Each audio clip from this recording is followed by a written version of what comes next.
স্নেহার সীতার রূপ দেখে পাগল রাজা, স্টেজে চরম চমক।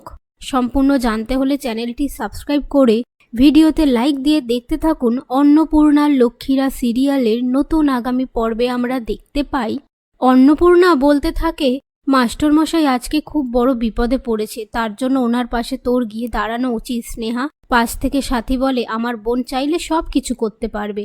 এদিক থেকে মাস্টারমশাই বলে, করবে স্নেহা?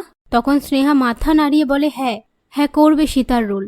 ওদিকে রাজার বন্ধু রাজাকে বলে, বৌদি সীতা হচ্ছে, যাত্রাপালা হবে। সেই মুহূর্তে রাজা বলে, তোদের বৌদি যদি সীতা হয় তাহলে রাম কে হবে? রাম হবে আমি। এরপর স্নেহার সাজ সীতার রূপে পুরো বদলে যায়। তো বন্ধুরা, আপনাদের কি মনে হয় রাজা স্নেহা একসাথে যাত্রাপালা করতে চলেছে? স্নেহা রাজাকে চিনে ফেলবে না তো? কমেন্ট বক্সে লিখে জানান। ভিডিওটি ভালো লাগলে শেয়ার করবেন।